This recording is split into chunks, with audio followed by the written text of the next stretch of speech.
seriedade e ao mesmo tempo a sinceridade. Era fôssemos como crianças. Quem era fôssemos como crianças. O Senhor Jesus disse: deixaria a minhas crianças, os pequeninos, não os embaraceis, porque eles é o reino dos céus. Nós temos recebido com carinho, já ler a palavra, e assim nós vamos meditar nela. Mas nós estamos recebendo com carinho. É muito bom quando isso acontece no meio de nós, porque nós vamos acompanhando a juventude da igreja e descobrindo que eles entram na universidade e saem. Glória a Deus, não é? Está saindo da universidade, completando o seu curso de Direito, e depois nós vamos afixar lá no mural, para que os irmãos saibam a data de formatura dos demais formandos da turma 114 do curso de Direito da UFG. Sentem-se honrados em convidar a Vossa Senhoria e família para participarem das solenidades de sua formatura em Goiânia, janeiro de 2017. Da Ina Barreto de Oliveira, aula da saudade, culto ecumênico, oração de grau, 26 de janeiro de 2017.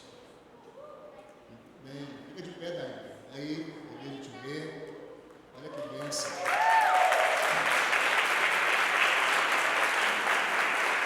Abençoe, viu? Nós vamos afixar o convite lá e depois os irmãos cumprimentem a Daína, mas por favor, podem comparecer à hora da saudade. Muito bem. Vamos abrir as nossas Bíblias. A meditação dessa noite, no livro de Romanos.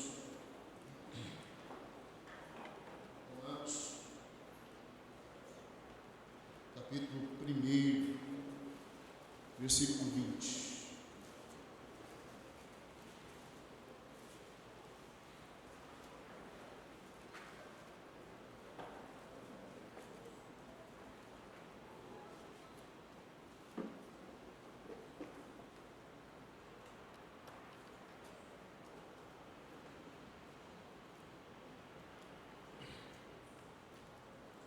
Nós temos muitos desafios, irmãos. Entre eles, o desafio de sermos aqueles que plantam a semente. Talvez você é a própria semente. Talvez você tenha sido aquele que está preparando a terra, aquele que está arando a terra. Ao mesmo tempo, talvez você tenha sido no lugar que você está, no trabalho, na repartição pública, no condomínio onde você mora, na sala de aula onde você estuda. Talvez você tenha tido a chance de anunciar o Evangelho, de ser semente viva, que anuncia o Evangelho do Senhor. Se nós temos um grande desafio, ou se nós temos desafios, um deles certamente, como é grande, é de sermos anunciadores do Evangelho. Não há nenhum outro fim para mim e para você mais importante do que glorificar o Senhor. E esse é o fim principal do homem: glorificar a Deus. Mas dentre ele está certamente a responsabilidade de anunciarmos o Evangelho de Deus. Hoje, certamente, o culto é uma parte daquilo que você já vive constantemente, diariamente. Paulo escreve talvez uma das cartas mais fantásticas que você pode ler nas Escrituras. na minha opinião, o livro de Romanos e alguns escritores dizem a mesma coisa. Há nas entrelinhas dessa carta tantas responsabilidades. Se você ler pausadamente, com cuidado, o livro de Romanos, eu tenho certeza absoluta que você vai ser impactado por um livro sensacional, mas de um peso teológico, de uma revelação doutrinária gigantesca para a nossa vida, que somos cristãos. Nos últimos tempos nós estamos tendo um fenômeno muito interessante. Cristãos de igrejas pentecostais deixando as suas igrejas e procurando igrejas reformadas. Alguns cansaram de ouvir um evangelho deturpado. Alguns cansaram de ouvir uma palavra que não os sustenta. E se eu pudesse indicar um texto para esses irmãos e tantos outros, dentro das próprias igrejas reformadas, para lerem, seria o livro de Romanos. Versículo 20, eu vou ler só esse versículo, mesmo assentados assim, mas com reverência à palavra do Senhor. A minha versão está na NVI. Acompanhe, atento, se a sua versão não é essa. Pois desde a criação do mundo, os atributos invisíveis de Deus, seu eterno poder e a sua natureza divina têm sido vistos claramente, sendo compreendidos por meio das coisas criadas, de forma que tais homens são indesculpáveis. Os argumentos apresentados por Paulo na carta aos Romanos são muito complexos. O estudo dessa carta exige bastante atenção para que a gente possa entender o que ele está querendo dizer. São coisas existentes na carta que nós, cristãos, não gostaríamos de ouvir. Quando nós estudamos essa carta, nós certamente somos fortalecidos, a nossa fé é apropriada de uma graça revelada a nós de uma forma tão profunda, e certamente o estudo prático da carta aos Romanos nos faz entender e aplicar para a vida, para a nossa vida do dia a dia, profundidades que nós jamais vamos esquecer. Paulo nos dá informações sobre uma carta da qual ele, o apóstolo, escrevera a Roma depois de terminar uma de suas viagens missionárias.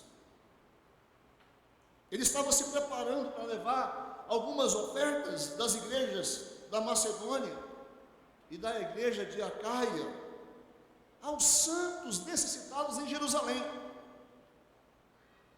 E depois de visitar Jerusalém, ele queria então iniciar uma outra viagem. Nós vamos lendo no decorrer da própria carta aos Romanos que Paulo gostaria de passar pela Espanha, estar um tempo na Itália e assim, então, terminar, quem sabe, o percurso daquilo que ele tinha estabelecido como missão. Então concluímos que Paulo teria escrito essa carta durante um tempo que é citado no livro de Atos, mais ou menos no capítulo 20, se não me engano, versículo 2, versículo 3, e assim por diante, quando ele permanece na Grécia por mais ou menos 3 meses. A mensagem aos Romanos é um ensino profundamente rico. Nela, Paulo mostra problemas de todos os homens. Ele diz: não há um justo sequer. Capítulo 3, versículo 10. Ele diz: pois todos pecaram e carecem da glória de Deus. Capítulo 3, versículo 23. Ele diz: o salário do pecado é a morte. Capítulo 6, versículo 23. Ele diz: a morte passou a todos os homens, pois todos pecaram. Capítulo 5, versículo 12. Mas ao mesmo tempo ele diz: apesar das revelações de que nós somos pecadores, homens, mulheres, imundos, sujos, perdidos, condenados à morte, Paulo escreve uma mensagem esperançosa. E você pode estar pensando: como assim esperançosa? Se até agora os versículos que foram citados falaram de morte, falaram de perdidos, não existe um justo sequer. Ainda assim, essa mensagem é fortíssima, esperançosa e, posso dizer, não pessimista. Paulo escreve um evangelho onde ele revela um poder de Deus para todo aquele que nele crê. Todos os homens do mundo deveriam ouvir a revelação da palavra aos Romanos. Capítulo 1, versículo 16. Ele diz: salvação a todo aquele que nele crê. Ele diz: pecadores são justificados gratuitamente por sua graça. Versículo 3, capítulo 3, versículo 24 da carta. Ele diz: mas Deus prova o seu próprio amor para conosco pelo fato de ter Cristo morrido por nós, sendo nós ainda pecadores. Capítulo 5, versículo de número 8. Ele diz: o dom gratuito de Deus é a vida eterna em Cristo Jesus, o nosso Senhor. Não existe revelação mais profunda do que essa, irmãos. A carta aos Romanos anima os santos.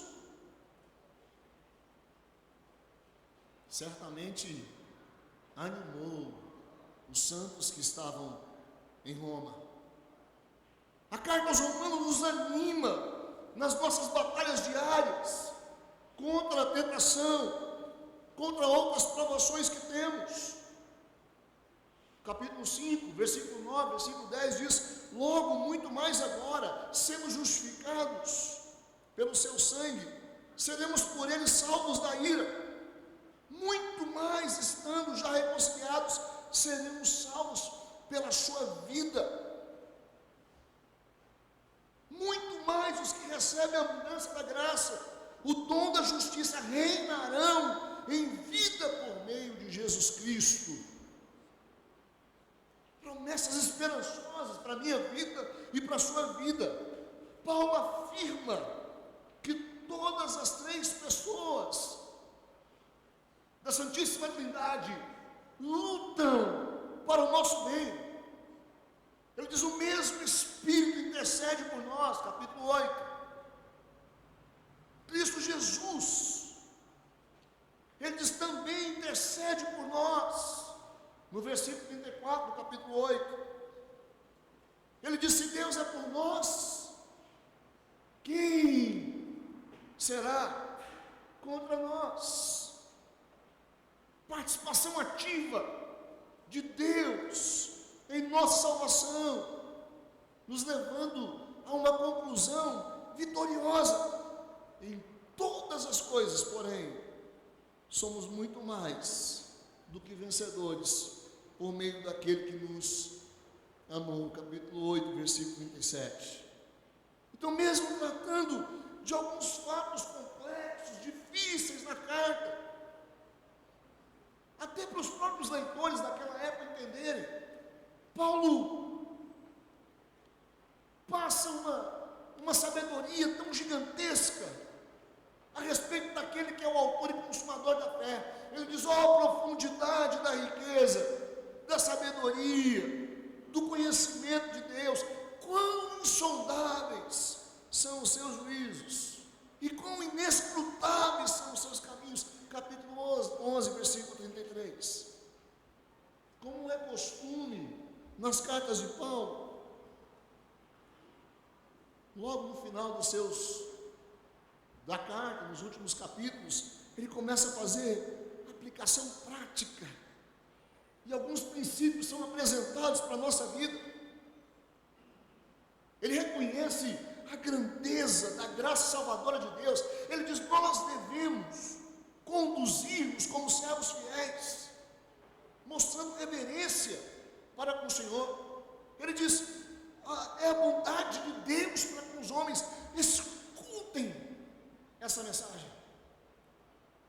Se é um fato relevante nessa noite, e que nós precisamos sair daqui entronizados nele, é de uma carta que traz para a gente um princípio de vida cristã profundo, para vivermos imersos, para vivermos entregues, para vivermos dedicados às verdades do Evangelho. É uma semente que você precisa plantar, há uma palavra que você precisa anunciar, há um entendimento que nós como cristãos precisamos ter. Essa palavra é rica, nela nós nos apoiamos, nela nós nos entregamos, e Paulo revela isso, ensinamentos que certamente poderiam marcar a vida daqueles irmãos, e hoje marcar certamente também a nossa vida. Mas eu quero me ater aqui, nessa noite, alguns fatos importantes que Paulo revela no versículo 20, que nós lemos o texto, e lê novamente o texto com os irmãos, para que assim nós compreendamos o que é que Paulo está querendo chamar a atenção daqueles que viviam em Roma, chamar a sua e a minha atenção, já que essa carta é tão relevante para os nossos dias. Ele diz: pois desde a criação do mundo, os atributos invisíveis de Deus, seu eterno poder e a sua natureza divina, têm sido vistos claramente. Como é que você vê a existência de Deus? Como é que você entende a existência de Deus? Como é o seu relacionamento com aquele que é o autor da salvação, o Criador do mundo? Como é que você tem cumprido o seu papel, o seu chamado cristão? Como é que você tem olhado para o autor e consumador da fé? Quem é Deus para você? Se alguém pedisse para você provar a existência de Deus, como que você provaria essa existência? Como você falaria de Deus para as pessoas? Há pouco tempo lançaram um filme que já tem até a sua segunda edição, dizendo: Deus não está morto. O filme se passa dentro de uma universidade. Nessa mesma universidade, um jovem aluno que está começando o seu curso precisava, ali no meio de todos, provar a existência de Deus. E aí o desenrolar é fortíssimo. E quem não viu precisa ver. Mas como você, hoje, no século 21, fala a respeito da existência de Deus? Quem é Deus para você? Eu só posso dizer que muitos negam a existência de Deus. Os ateístas negam que Deus existe. Os materialistas acham que a matéria inerte, impessoal, é eterna. Essa mesa, esses bancos, a existência de uma natureza, de uma matéria inerte, é assim que os materialistas veem. Os evolucionistas dizem que tudo surgiu por acaso, e alguns vão dizer, portanto, se surgiu por acaso, não existe Deus. A teoria do Big Bang, onde uma explosão conduziu a ordem. Poderia uma explosão cósmica produzir ordem? Poderia, irmãos, o caos produzir o cosmo? Mas são assim que os adeptos da teoria dizem. A teoria de Charles Darwin, onde a evolução das espécies e a sobrevivência do mais forte exclui, de certa forma, o Deus da existência. A teoria da evolução é ensinada nas escolas como um fato científico incontroverso. A Bíblia fala de mutação das espécies e não da transmutação, como nós lemos Gênesis no capítulo 1. Mas alguns insistem em dizer, é assim, é dessa forma mesmo. Outros vão pregar a teoria da morte de Deus. Deus morreu. Nietzsche afirmou, Deus morreu literalmente. Contudo, ele está morto. Criou a tese do super-homem, o que desembocou, irmãos, num antropocentrismo idolátrico, onde o homem nos nossos dias são idolatrados de certa forma. Quem é Deus para você? Como ele se revela na sua intimidade? O materialismo dialético pregado por um homem chamado Karl Marx, ele diz que o homem é o seu próprio Deus, e a ideia de Deus é uma projeção da mente humana. Nós projetamos. Não existe esse Deus que você está falando aí, não. Não existe esse Deus que se entrega na cruz. Não existe esse Deus que se mata. Não existe esse Deus que sofre por você, que entrega a sua própria vida por amor a você. Isso é projeção da sua mente. O homem criou Deus, ao invés de Deus criar o homem. É assim que Marx vai promover os seus pensamentos.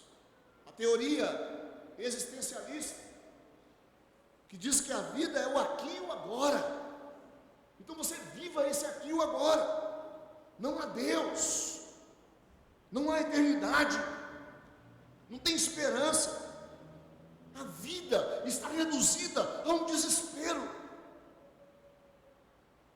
Sartre vai dizer que, um dos grandes patronos do existencialismo, ele vai dizer que a vida é uma piada sem graça. A vida é uma piada sem graça. Um homem chamado Huxley, Julian Huxley, vai dizer que a ciência reduziu Deus simplesmente a um evanescente sorriso do gato no conto Alice no País das Maravilhas. Você vai lendo esses textos, você vai lendo esses filósofos, e você vai descobrindo que esses homens tentavam por todas as formas negar a existência de Deus, negar que ele existe, negar que ele se relaciona com você, negar que Deus está presente na relação sua com o seu filho, negar que Deus está presente na relação sua com a sua esposa, negar que Deus está presente na relação um com o outro. Quais são os efeitos então dessa cosmovisão, dessa visão do mundo que nós estamos vivendo, onde teorias e mais teorias existencialistas ou não, dizendo que Deus é uma projeção da mente. Um homem chamado Francis Schaeffer, ele vai dizer em um dos seus livros, um livro chamado Manifesto Cristão, que é um bom livro para você ler. Ele diz que esse pensamento materialista não é ético do homem, é uma das principais causas da enorme incidência de crimes, de assassinatos, de estupros, de roubos, de promiscuidade da nossa sociedade.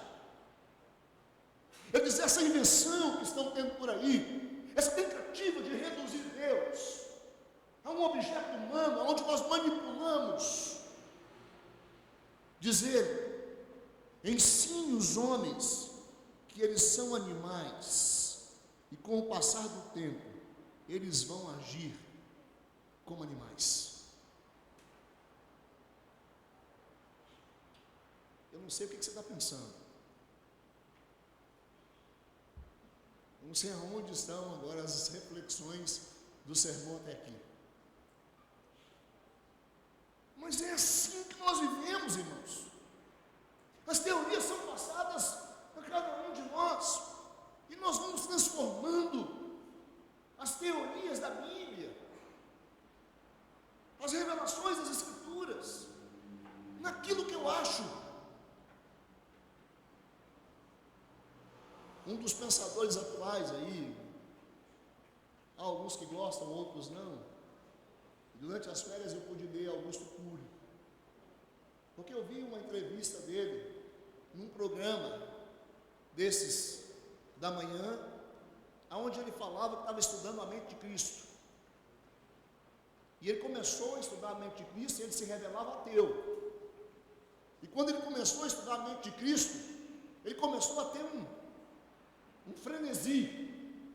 Alguma coisa começou a mexer com ele. E aí ele escreve sobre Cristo.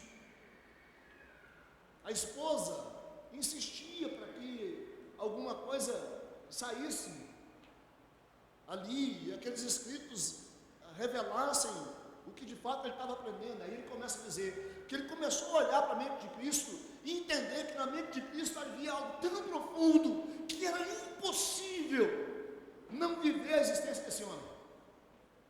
E ele disse: todos os pensadores, todos, nenhum deles poderia ser comparado à mente de Cristo.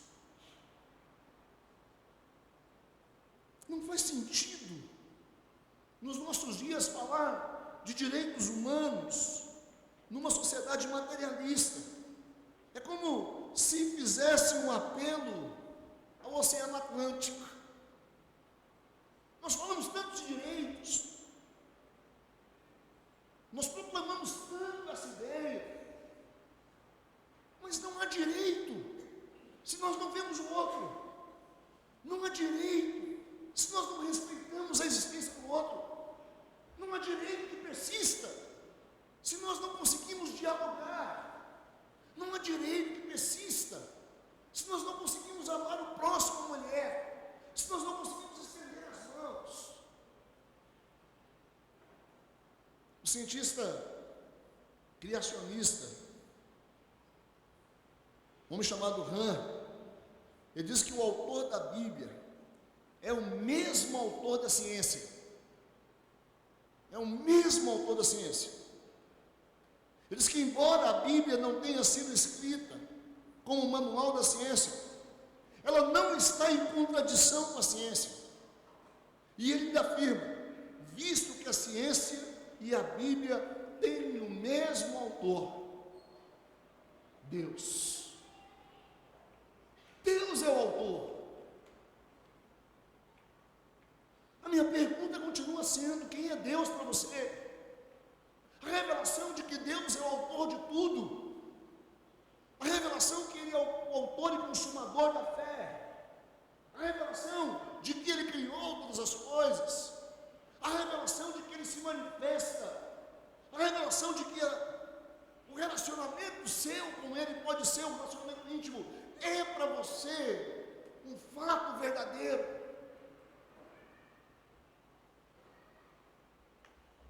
Segundo o Dr. Han, ele diz que o cristianismo prevaleceu as ciências, e ele diz que elas foram desenvolvidas de tal forma que o progresso social se fortaleceu. As nações que nasceram bebendo leite da verdade divina se fortaleceram no campo científico, moral, social, econômico e espiritual. É essa a cosmovisão que nós precisamos admitir. É dela que nós temos que nos apropriar. Deus não está sentado no seu trono segurando um cajado nas mãos, punindo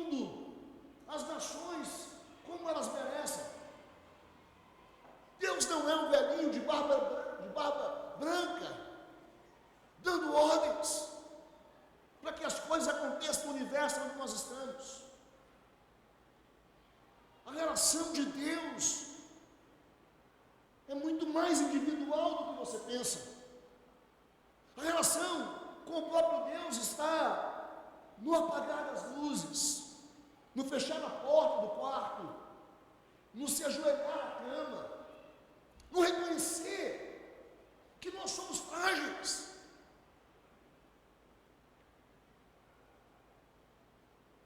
Pecadores indignos, no reconhecer a nossa fragilidade e sermos envolvidos por Ele.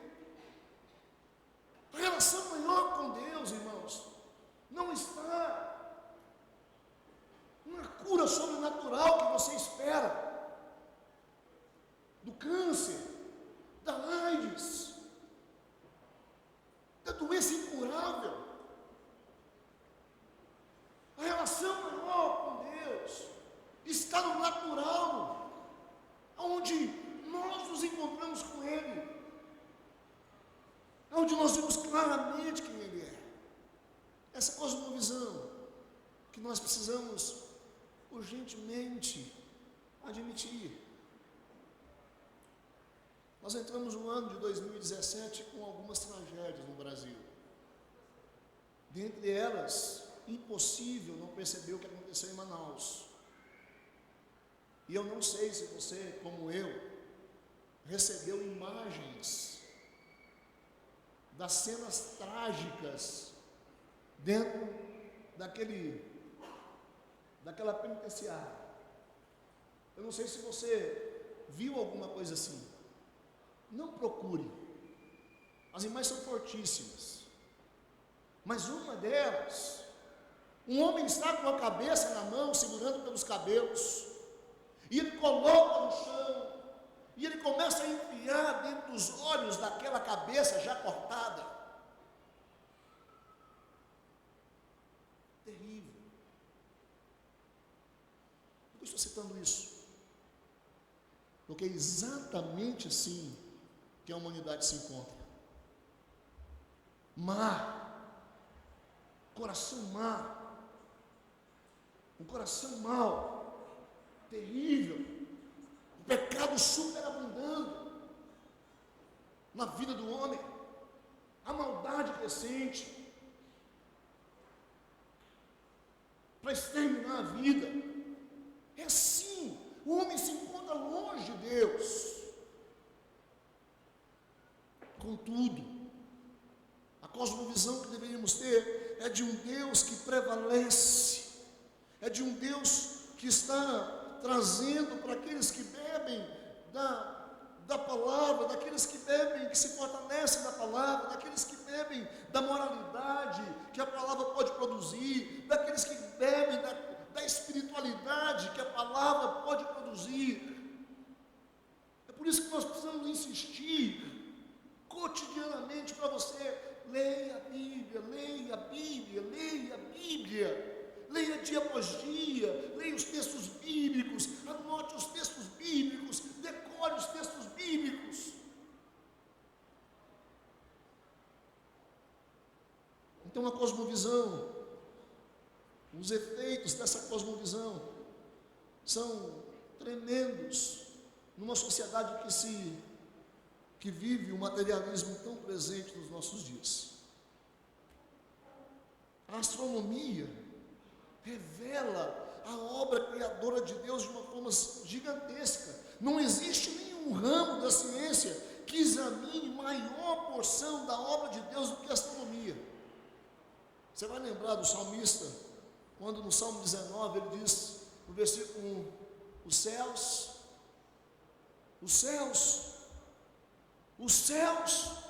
proclamam a glória de Deus, o firmamento anuncia a obra das suas mãos.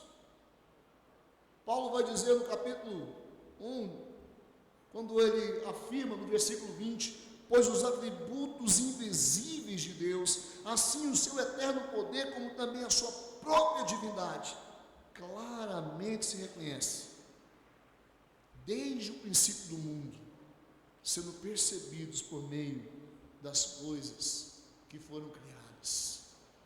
Então olha à minha direita, eu olho à minha esquerda, eu olho nos meios, aonde estamos, Deus presente, se revelando na nossa relação, se revelando na nossa intimidade, se revelando na nossa amizade, na nossa comunhão, se revelando na natureza, obra criadora, maravilhosa, sensacional.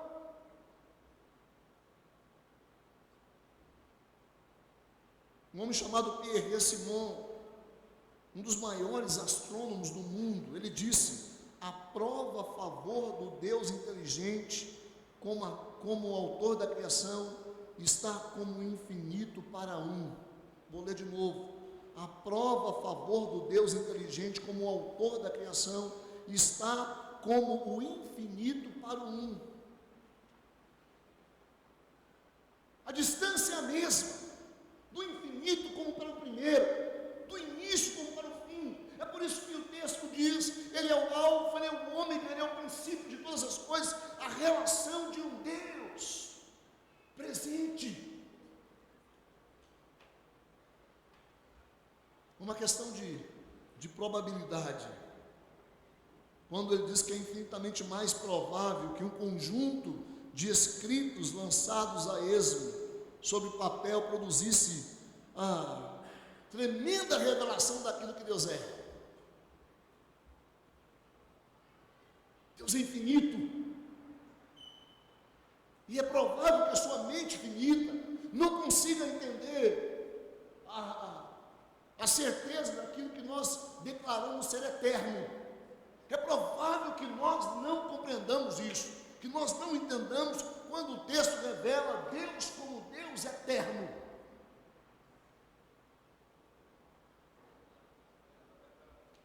Todos, sejam judeus, sejam gentios, precisam crer no Evangelho de Cristo.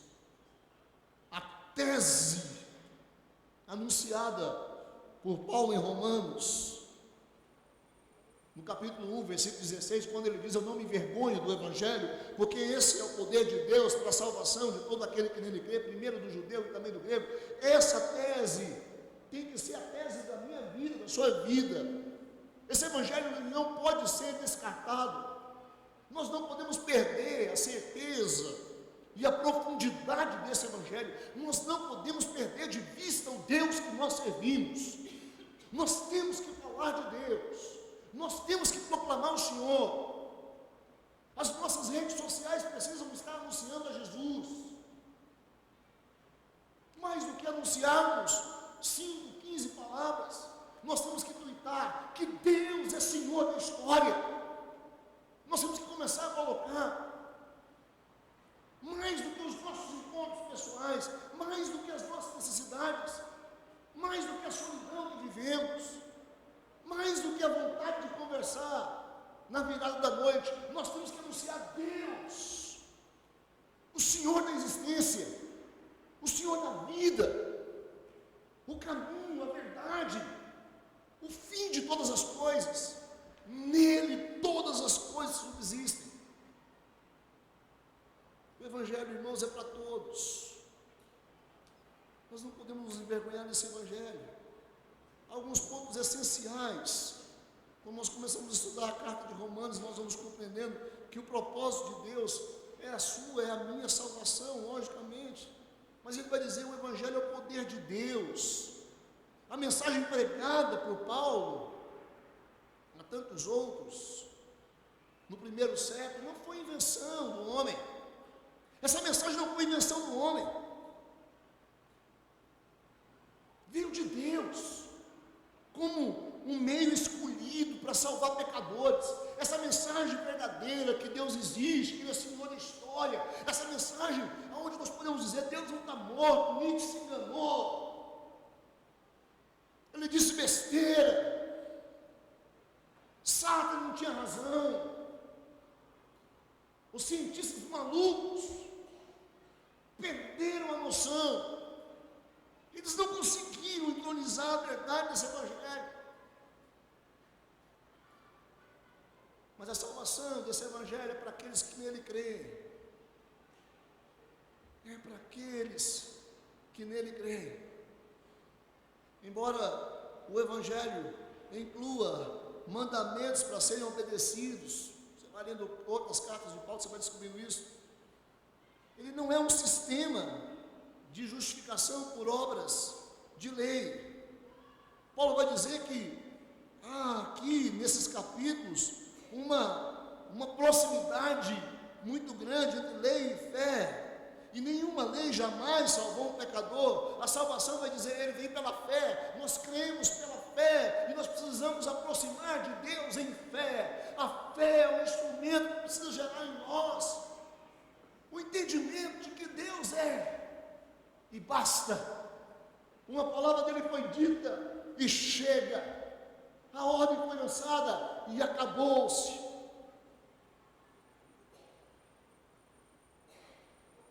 Para judeus e gentios, Deus trabalhou por meio da nação judaica para cumprir suas promessas.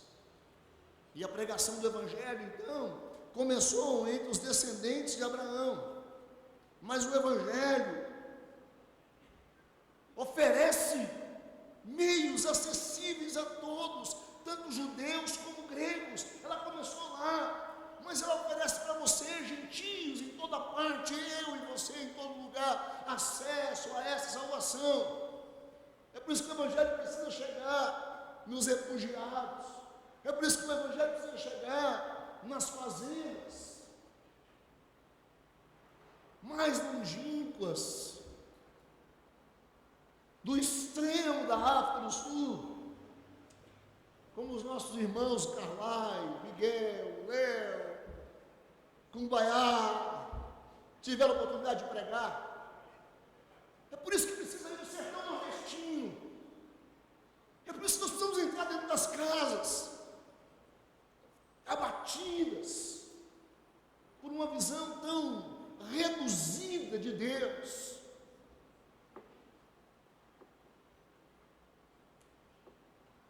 Deus não pode, irmãos, admitir o pecado. Por isso, a carta aos Romanos vai falar da ira de Deus contra o pecado. Nós vamos lendo os capítulos, e nós vamos percebendo que Deus fica irado com o pecado do homem, e ele se revela, o seu caráter, a profundidade do seu caráter. Isso faz responsabilidade para mim e para você, de buscar a Deus e deixar ao mesmo tempo os desobedientes sem desculpa. É por isso que o versículo final, a parte final do versículo, ele diz que são indesculpáveis.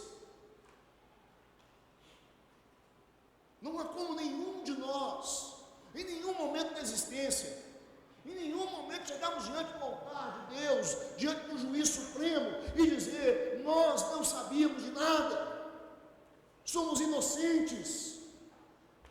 O homem em nenhum momento poderá dizer ser inocente, irmãos.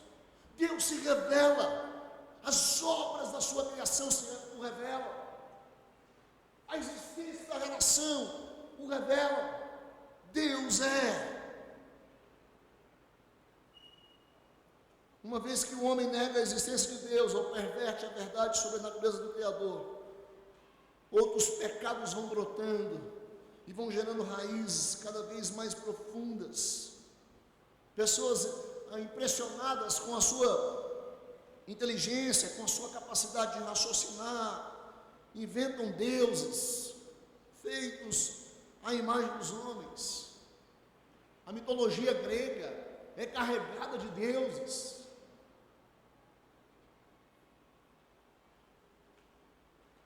O Deus das águas, o grande Poseidon, dos mares. E vão carregando, e vão montando para si uma relação que torne o homem mais intimista com um objeto criado, negando a santidade, negando a perfeição, negando Deus justo. Vão entrando nisso, justificando perversidade.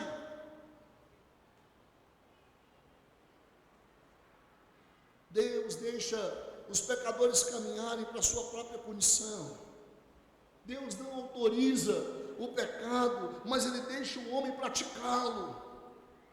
E cada vez piorando mais, nos requintes de crueldade. A justiça, irmãos, nem sempre é imediata.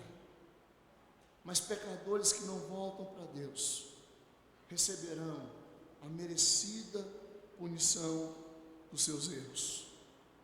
Mentes corrompidas que se entregam à morte, desprezando o conhecimento de Deus.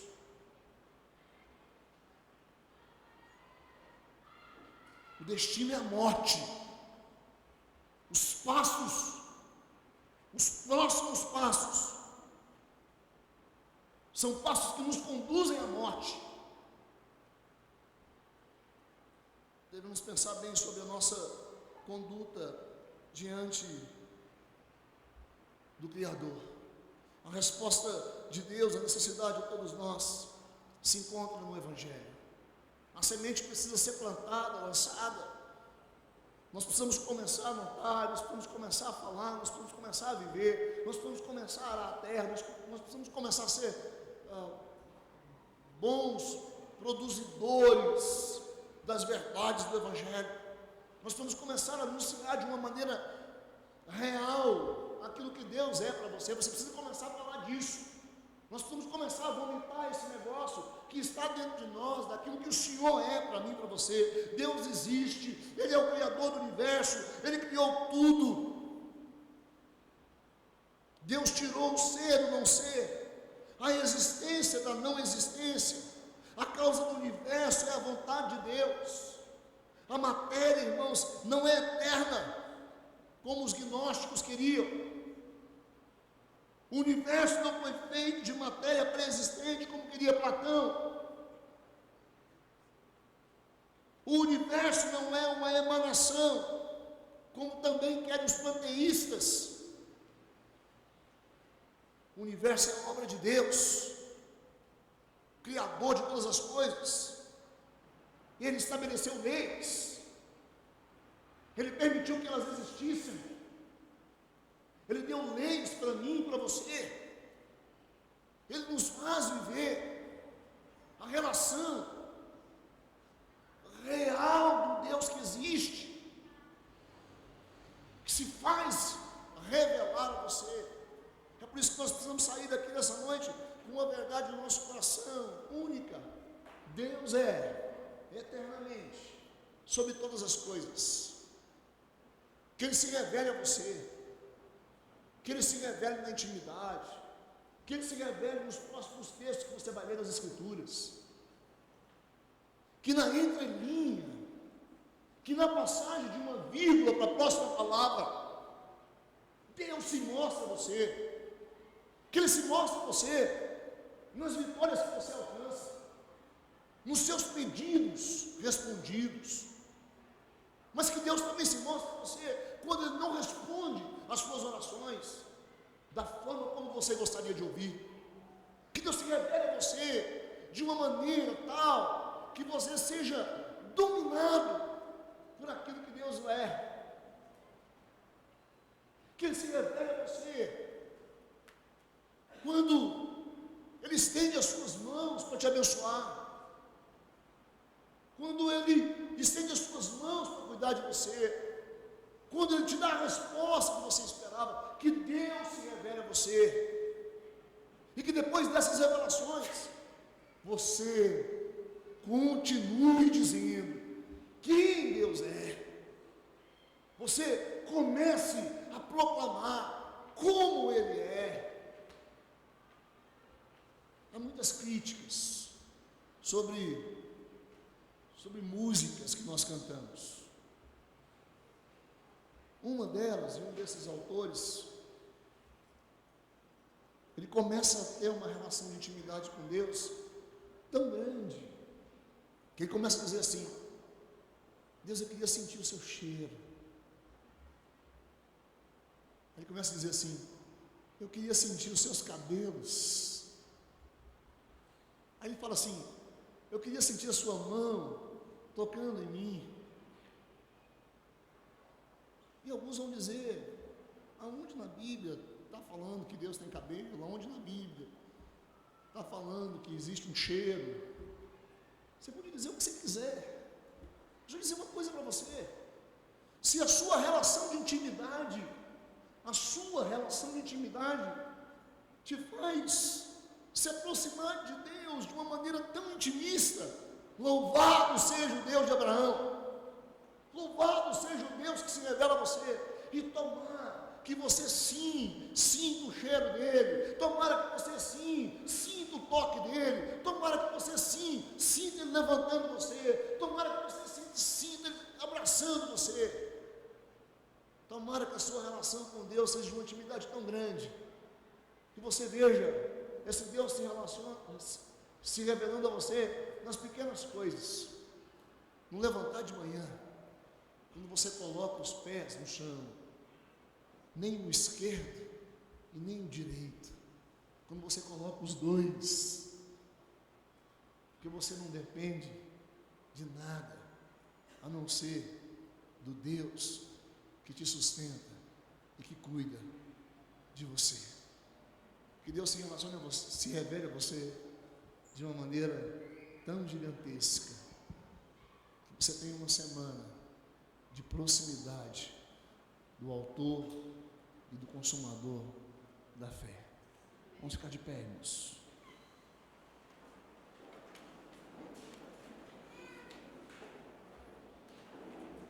Dessa maneira nós somos indesculpáveis. Dessa maneira nós seguimos para casa, crendo na existência do Deus Criador. Dessa maneira nós sejamos tocados por Ele. Amém? Antes de orar, chamar a sua atenção para que você não deixe seu filho adolescente, nem o seu filho jovem, fora das programações que nós teremos durante o carnaval. Nós temos boas oportunidades para a revelação da palavra. No acampamento de adolescentes, nós vamos estar com a presença do Jonas.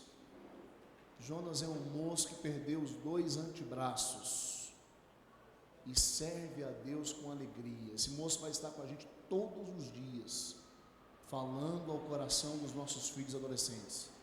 No acampamento de jovens, nós vamos ter um missionário Gito. Gito vai estar falando das suas experiências como missionário e ministrando na vida dos nossos filhos jovens. É um acampamento preparado para a idade deles.